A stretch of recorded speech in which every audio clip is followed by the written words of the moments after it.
Good evening. This right here was the Global COVID Summit held in Houston, Texas about a week ago.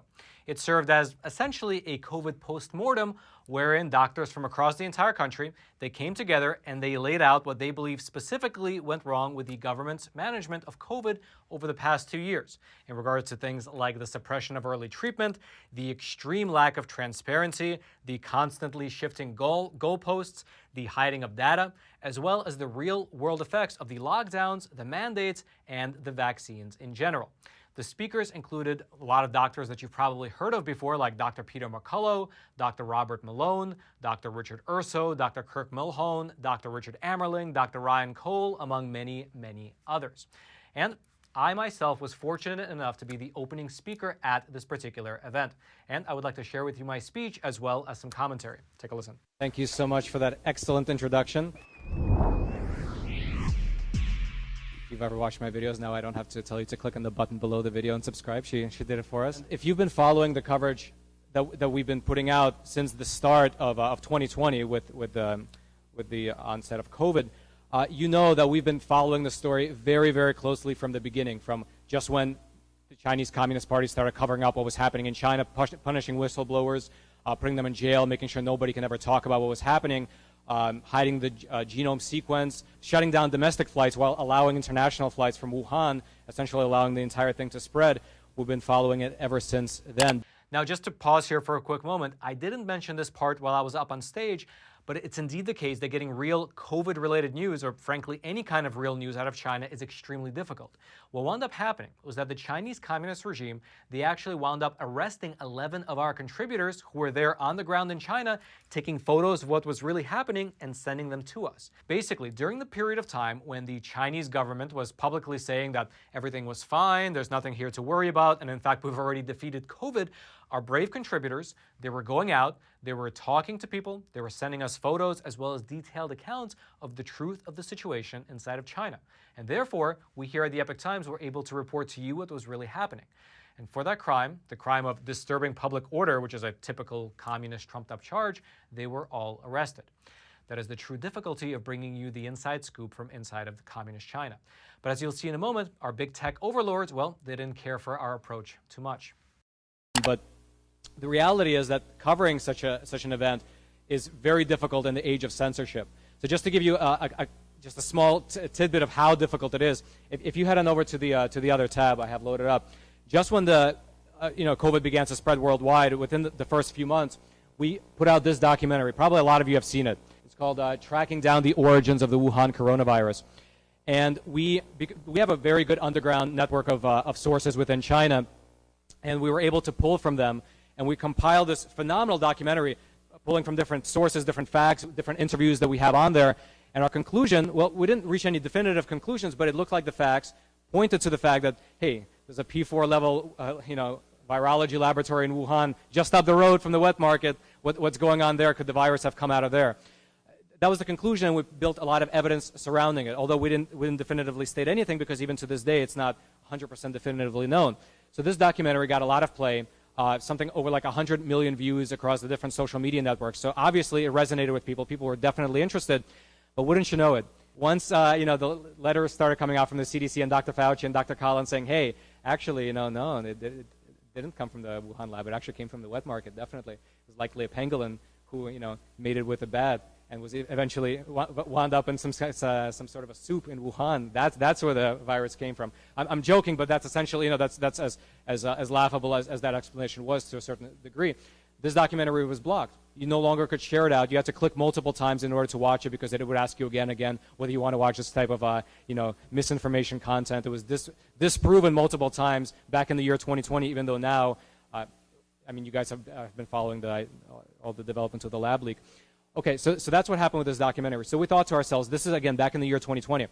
Man, nobody's covering the truth. Nobody's covering what was happening in China, the cover-up. Nobody's covering this news.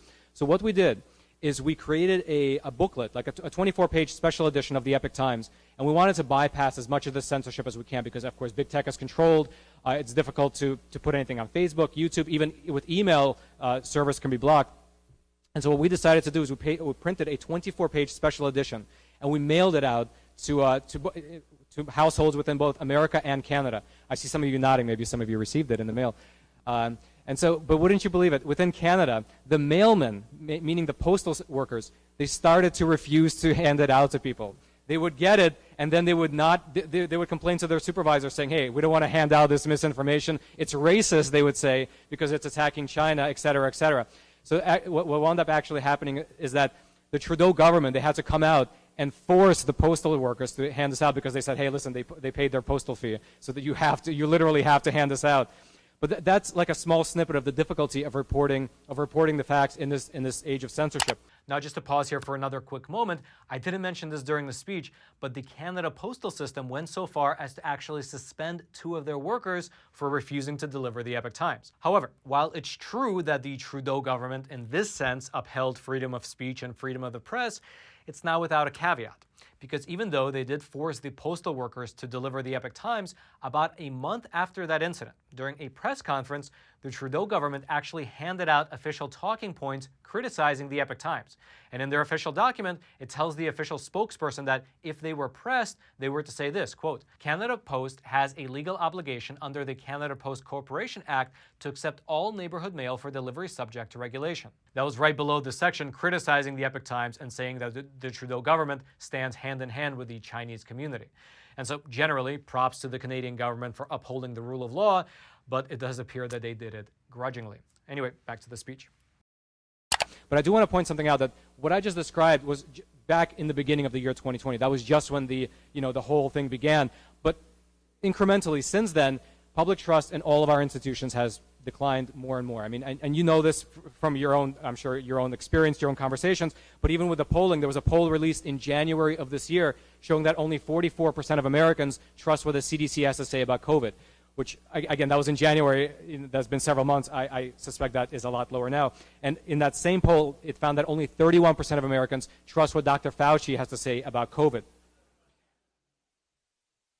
Judging by the laughter, I suspect none of you 31% are present in the audience here today. So, I mean, it's not exactly a mystery as to why that is. The legacy media might paint that as, oh, the reason people aren't trusting the CDC or Dr. Fauci is because of misinformation. People come to events like this. People read the Epoch Times. People read all these different publications, the alternative news sources online, and that's why they don't trust the CDC, because they're getting fed misinformation. However, is that really the case? Because let's examine some facts. Earlier this year, the CDC was found to have been withholding data regarding their booster shots, and this was uncovered actually by the New York Times. The New York Times did, in my opinion, a phenomenal investigation, and they found that the CDC has been withholding their booster information, even though they had it stratified. They were withholding the information for 18 to 50-year-olds. They were withholding the demographic data, and they were withholding the data of vaccination status, meaning who was vaccinated and who was not, in order to push boosters, in order to decrease vaccine hesitancy among Americans. So they were actually withholding this data, which is, I mean, it's amazing if you think about it, because by withholding the data, that means that the local officials couldn't actually tailor their individual responses to the reality of the situation, because they didn't know what the situation was. So again, that was the New York Times reporting on what the CDC had done. Now, one thing I forgot to mention during that part of the speech was, sorry, what's this? Roman, it's me. Of course it's secure, because we use the Sekur app, which is the sponsor of today's episode, as well as an awesome email and message service provider that actually cares about your privacy. Now listen, it's no big secret that our data is being mined and remined all the time. In fact, there was a recent study that was published in the year 2020, which found that 155 million Americans, likely including you and me, have suffered some form of data breach. And frankly, that's only what's publicly known. However, all those past problems with privacy issues and data mining, well, that can be an issue of the past, because moving forward, you can use the Sekur app, which both your messages, your emails, and your phone calls can remain private. That's because they have their servers and their data centers located in Switzerland instead of in the US or China or Russia. And why does that matter? Because Switzerland has the strictest data privacy laws in the entire world, and they are not subject to the intrusive Cloud Act. Now, what I love the most about the Sekur app is that they don't collect my data, they don't mine my data, they don't mine the data and phone numbers of my friends and family. Everything is private. And best of all, at least in my opinion, this does not work with your big tech email provider just because it is not secure. And so check it out. You can head on over to secure.com, and if you use promo code Roman, you can get 25% off. And frankly, their rates are not even that expensive. It only starts with $5 for the messenger and $10 for the email and messenger combo. And best of all, they offer a 7-day free trial. What I forgot to do was I forgot to introduce the sponsor during that part of the speech. Regardless, let's get back to it. The Department of Defense. The Department of Defense recently came out with their data for the military members, and it found that after vaccination began, after mass vaccination began, the rate of almost all incidences of health problems rose dramatically. I'm sure you guys have heard this report. It was mentioned in the Senate panel. However, when that was uncovered, the DOD and the Department of Defense, they went back and said, well, yes, all these problems are 300% more after mass vaccination began. But the reason for that is actually because prior to vaccination, that data was inflated. We were inflating our data before the year 2020. It was a mistake. We had to lower that data, and when you lower it, it actually isn't so bad. Which might be true, but at the same time, that's very suspicious when you have to retroactively change the initial data set. Now, I would like to pause here for another quick moment and mention that I did misspeak during that last example, because what actually happened was that the Department of Defense data was indeed showing that the incidence of almost every medical issue had gone up significantly after the adoption of the mass vaccination campaign. That was what was presented during the Senate panel led by Senator Ron Johnson. And what happened was that after this fact was uncovered, the Department of Defense, they came back and they said that the previous data, the data for the previous years, was underreported. And so what they did was that they retroactively increased, not decreased as I said up on stage, but they increased the incidence rates of all those different health problems prior to the year 2021. Now, of course, they said that it was just a reporting error, that they had made a mistake for those previous 5 years. But as many of the doctors later pointed out during that COVID summit, it's very hard to watch when you come to a certain conclusion based on the data. You analyze the data and you come to a certain conclusion, but then after you present it, you have the government agency come back and say, hey, the data was wrong, and then they retroactively change the underlying data set. It makes it almost impossible to find the truth. Regardless, let's get back to the speech. Then you have the changing definitions. Because what? The CDC, they changed the definition of the word vaccine, so it no longer means that you're actually immune once you're vaccinated. The WHO, they changed the definition of the term immunity, so it now can no longer mean natural immunity. And then you had Merriam-Webster's dictionary, which is one of the oldest dictionaries to date. I think Merriam-Webster, if I'm not mistaken, who worked on that? It was Voltaire. I think it was in the age of Voltaire that was put together. That's how old that dictionary is. And they changed, if you guys haven't heard of this, it's shocking. They changed the definition of the term anti-vaxxer to include people who are not only against vaccines, but also against the mandates, right? That's why you saw all those news articles saying, hey, look at this anti-vax protest, this anti-vax event, even though the people aren't necessarily anti-vax, they're just anti-mandates. But it's the shifting of the language. And then, lastly, I know I'm running over time, but the FDA, as I'm sure you heard, they tried to take 50 years to release all their documents related to the Pfizer approval process. But then, throughout that court battle, they went back to the judge and they said, no, 50 years is too short. We need 70 years to release all the documents. Now, of course, the judge came back and he said, no, that's ridiculous. You can't do that for a product that's being mass adopted and being literally forced on people. And so now we're getting all the documents released slowly. In fact, the latest batch was out 8 days ago. It was at 10,000 documents. And it showed, if you went through it, I had a phenomenal episode of it on the program, that it had many, many different points that were released thus far, that were made known. But one, and this is a critical one, was that in the Pfizer initial trials, the ones that were used to actually get the vaccine approved, natural immunity was found to have no difference in outcome versus the vaccine. Meaning that there were 0 cases of serious COVID among people who were naturally immune, regardless of whether they had the vaccine or not.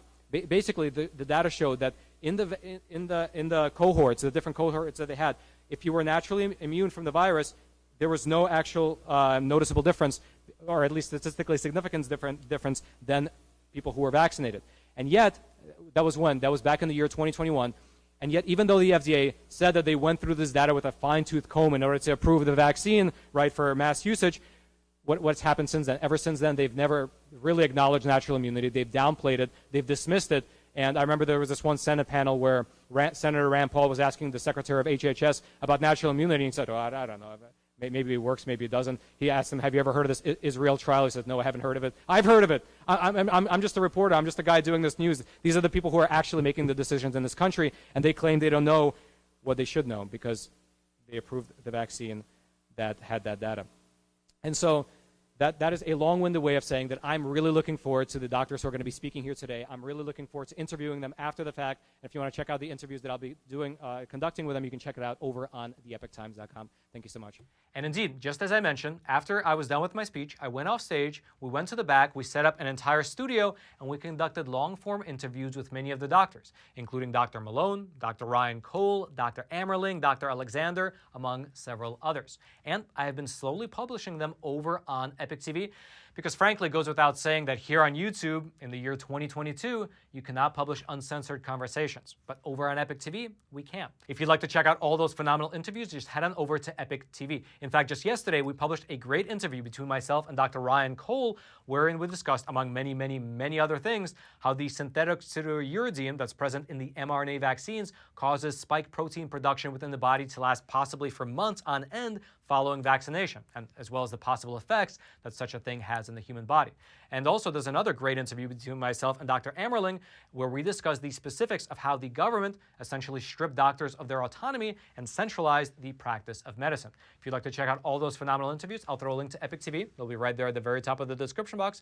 I hope you click on it. I hope you check it out. I hope you subscribe, and not only join us on this journey of exploring this beautiful world through honest journalism based in truth and tradition, but also you should know that when you subscribe to the Epic Times, you are directly helping to finance and fund the journalism that we do here at the Epic Times, so that way we can share it to the rest of America as well as the entire world. Again, that link will be right there at the very top of the description box. Hope you check it out and join us. Then, until next time, I'm your host, Roman from the Epic Times. Stay informed and stay free.